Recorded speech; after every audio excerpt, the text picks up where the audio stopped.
Welcome to The Disruption Is Now. Join us on this enlightening journey as we explore how AI is impacting our jobs, careers, lives, and the human experience. Each episode, host Greg Matusky will converse with visionaries and innovators at the forefront of AI, diving into its challenges, opportunities, and impact. So buckle up as we venture into the heart of disruption, and together, let's unfold the future. Well, welcome to another episode of The Disruption Is Now. I'm Greg Matusky. I'm President of Gregory FCA and the host of our podcast, which delves into all things AI. And we've had a lot of recent guests on it. We're very exciting. And I was thinking today about our guest, and I thought, oh, it's kind of an esoteric topic. Is this going to be as exciting as what we've done in the past couple of weeks? And then I sat down with Jim Sinai, who is the CMO of Vanilla. And he gave me a demo on his product, and I was really excited by what he showed me, because this really is the first time I've seen how AI is going to be embedded in professional services. And it was brilliant in that it worked as, I think we all need to think about AI. It worked as an assistant and not the primary driver. So his product really is involved with estate planning. Jim, did I get some of that right? How did I roll out there? I think you got it mostly right. I think I should just call it a day. You've sold our product elegantly. I mean, maybe I'll just layer into that. Vanilla is a estate planning platform built for the goal of simplifying the estate planning process for millions, for every American. And we sell primarily to wealth advisors, to estate lawyers, and planners who have historically had to deal with trying to explain these very complex things to clients in a way that you either go to school and study that or you don't, and there sort of leaves most people in a position where they can't service their clients. I share two things. One, we share a similar market in our financial services sector of the firm. We work with a lot of advisories all across the country. But secondly, I've gone through the process myself, and I can tell you it was a painful, miserable process. Why don't you explain exactly the estate planning process? And if you're somebody like me, who you've got to run to and why it's so diffused? Yeah, so typically, to build an estate plan, you need a few people in the mix, because there's an estate plan is a legal instrument. It's how you keep your assets out of probate, but it also, because it's talking about your assets, it involves your finances and where your assets are and how they're actually structured. And then it's also there's a tax mechanism, so your CPA is involved. So the poor client is in this situation where they're going to a lawyer to get an estate plan, and the lawyer is billing them hourly for educational whiteboarding sessions on how estate plan works. Meanwhile, most of these clients are paying tens of thousands of dollars to an advisor who wants to be their primary advisor, who talks about being the quarterback of their family. And these two people aren't talking, and if they are talking, they're not making it clear to the client. And then in comes the CPA, who's like, well, wait a minute, where is all this money? What are we solving for? And so the goal of trying to bring all three of those parties together. Oh, and then you can add in the life insurance person on top of that. And so all four people are trying to have the same conversation, but they're not talking to each other. And the poor client has no visibility or understanding, because not many of us actually went to law school and study estate law.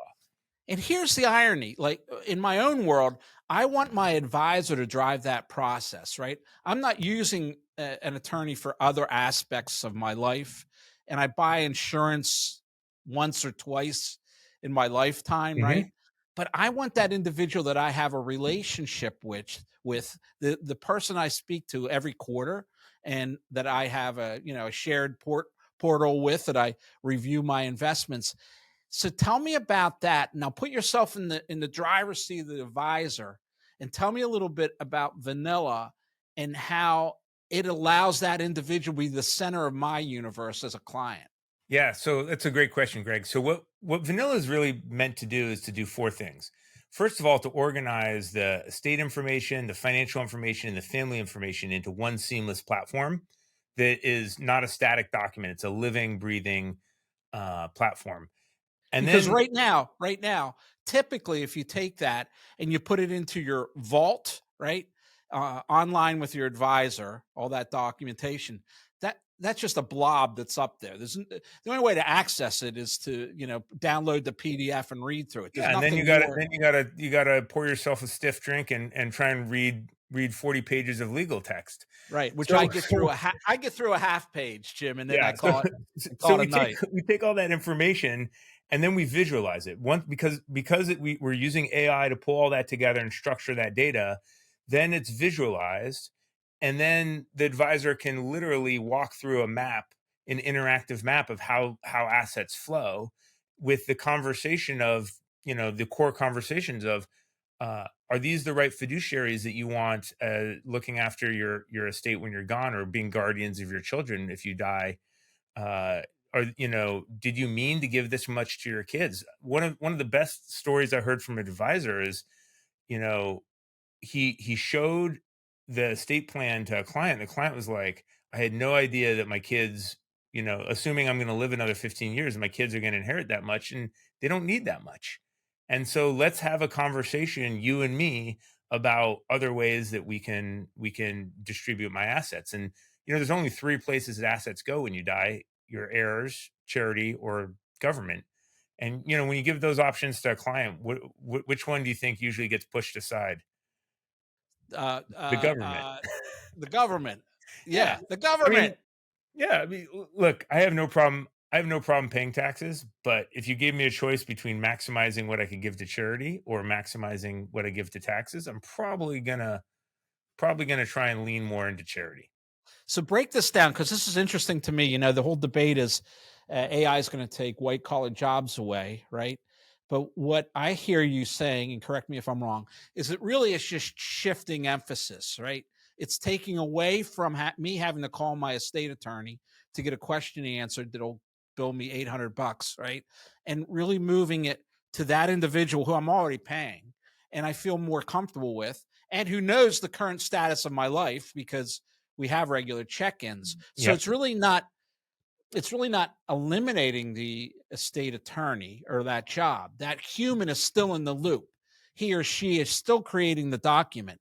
But on Vanilla through AI, it gives the advisor and the client access by way of an artificial intelligence that can surface issues and can surface details and facts much quicker than a human could do.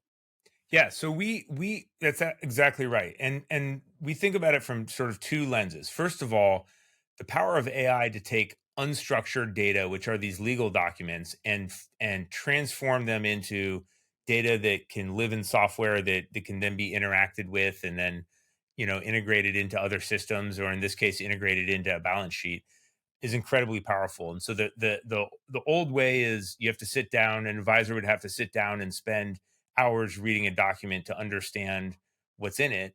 The power of AI is it can summarize that document for the advisor and show where in the document the information is, so the advisor can get up to speed on how the document works, how the trust works. So the power then is, once you've understood what's in the document, then Vanilla's Vi AI bot is actually going to coach the advisor on what questions to ask and how to have that better conversation. And then when the client asks a clarifying question, they don't have to look like an idiot in front of their client, because they can have those answers right there. And I think at the end of the day, the reason why a lot of advisors aren't leaning more into estate planning is because they don't want to look unprepared or unprofessional in front of their clients. So they want that coaching mechanism to help them be more confident in front of their client. And that coaching mechanism is this idea of an assistant, right? At different levels. I mean, at the one level, that assistant can do tedious tasks and relieve you of doing it. But at the other level, is that assistant can give you high level intelligence that would take you a long time to develop or to find on your own. I know I do this in my own world. I call it director of protocol. If I have a very difficult client call or a sales call, I will prompt my machine to act like the questioner, right? And I will respond. It will dissect my my analysis, my answer, and then give me alternative ways to do it. I did this recently, where I actually had to go out and look on the internet for the keys to persuasive language and apply it to a difficult call that I was having with Yeah. regard to a conflict of interest. And it was magnificent. And sure enough, the language I used, and I think it had a lot to do with it, helped me retain both clients at the time. We had a client that came to us 3 months into another client engagement, which was exactly the same thing. Well, in the same market, let's say, but that persuasive language and the ideas that it came to me with really helped coach me. Yeah. And I think that's a very overlooked aspect of AI. Everyone thinks, oh, it's a content generator. Oh, it's your librarian that can go scoot out and find anything on the Dewey Decimal System. But that idea Or of it's going to having do the job somebody, for me. Right. right, right. But advisors don't want to give up, they don't want to give up the conversation with the client. They just want the conversation with the client to be richer and deeper and more connected.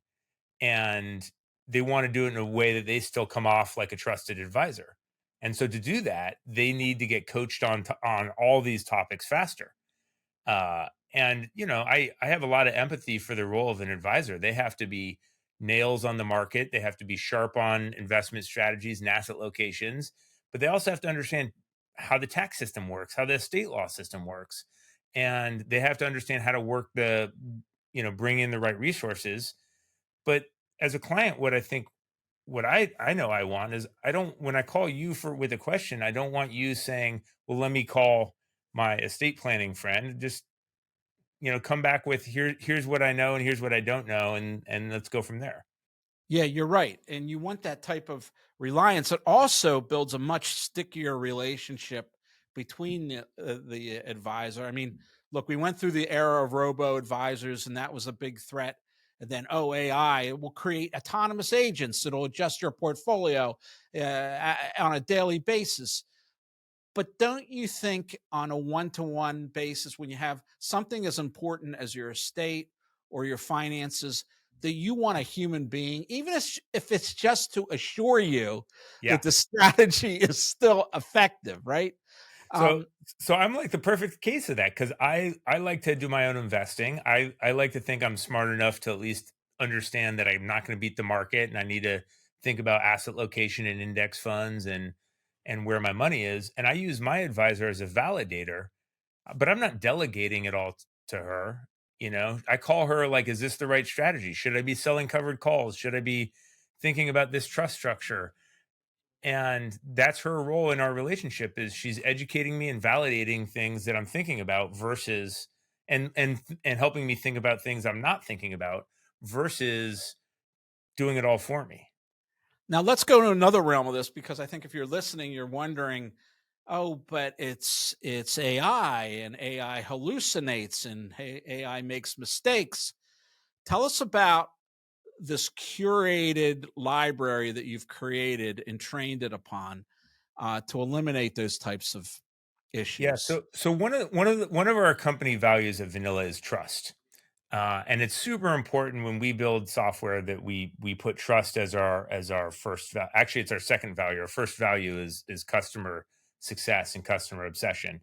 But the trust value is so important, because we want to make sure that when people use our software, they trust that it's giving you the right answers. And when we looked at sort of the state of generative AI today, and with all these hallucinations and all of that, we didn't feel comfortable just dropping in sort of the status quo. Let's go take whatever chat GPT-4 and just put it in there and make it run. So we actually used some of the open source tools, or we used some of the open AI tools. I don't think it's actually open source, but they have some tools, but we trained it on our data instead of the general web. And we basically curated a bunch of data with our in-house estate planning experts, our articles about how each of these mechanisms work, and even our product literature. And we trained our ViChat off of our data, so that we know, even though that the sentences may change from question to question, they're giving answers that we know that where the answers are rooted, and we have control over that. And we go back and we refresh the training every sort of quarter or so that we can make sure that we're expanding what's in there, but we're also, um, giving it controls. So we think that this is the happy medium between putting out, you know, putting something out that works, but also not putting something out that's going to violate our trust value. And I think that's really important to understand. I mean, as we go forward, I think a lot more professional services firms are going to go that extra yard. Right now, you're to be commended for creating curated, but I think that's got to be the future, because so much of it is unique to the worldview of the company and their approach and what you have to do. Even in my firm, right? I build all kinds of tailored chat GPTs, and it does very well, but it's still not specific to the way we do things. Even though it couldn't be reflective of PR in general, right? It may not have all the knowledge, the thread of experience of the firm. So that's an important point that I think should really land with some planners out there and advisories, is that this is a very curated library, and it's not open to the types of vagaries that Yeah. AI is in general when you're looking at the LLMs. Yeah. And we're really excited by where some of the, even in the few weeks since we booked this podcast and now we're recording it, OpenAI has released memory. There's a bunch of new capabilities coming online that we're looking at and saying, well, how is this going to make this conversation better without violating the trust? And just we haven't put this in the product yet, but just thinking about, okay, every time we have a conversation with an advisor and we know that they're asking a certain amount of questions about the same topic, how do we use that either through AI to surface either deeper material, or just using simple old fashioned software rules to say, okay, you've asked us about the same topic 4 times. Now let's escalate and maybe let's offer a human that you can talk to, because it's clear that whatever we're serving is not the right answer for you, or you're not learning it fast enough.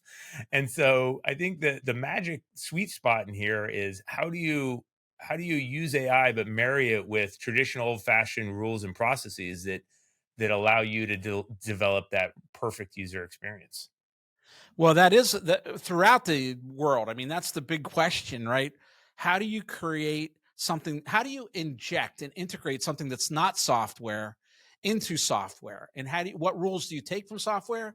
And what flexibility can you gain from from AI, right? And that it just astounds me where it's going to fall and where it's going to be. But I got to congratulate you, because I do think you've really knocked it out of the ballpark with regard to how AI can enhance a relationship, and that's what everyone's worried about. They're worried it's going to replace the world, and I think your model shows that you still need humans as the originator of the thought, and also of the delivery of the service. But between there's so much AI can do to inform, to educate, and to assure your job in the future.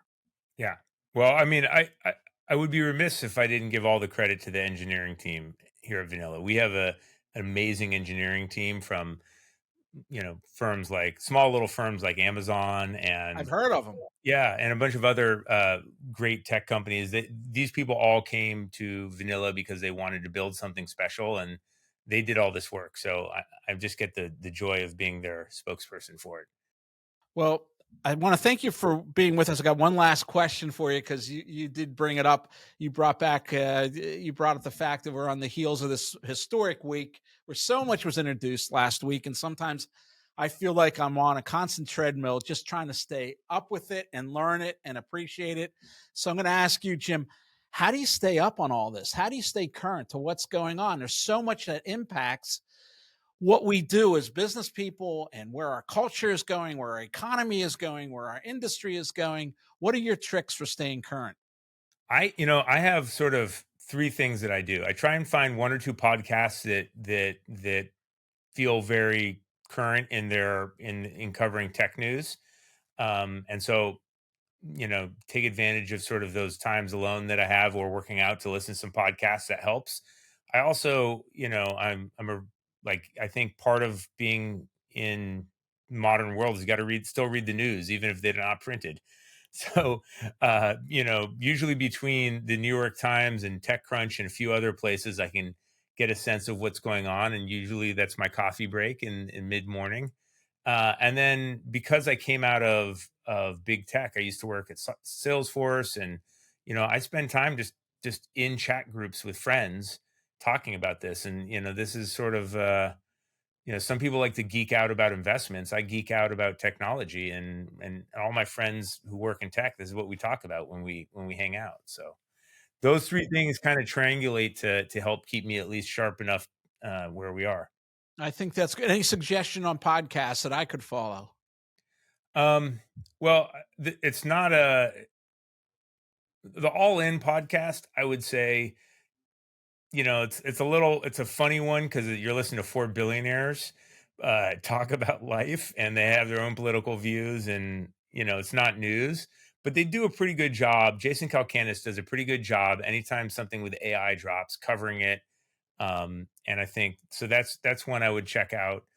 This Week in Tech, also by Jason Calacanis, is also a pretty good one. Those are pretty good, like news driven podcasts that don't focus on guest speakers. They're really focused on trying to round up what's going on. Well, good advice for sure. I'd like to thank you for taking the time to be with us.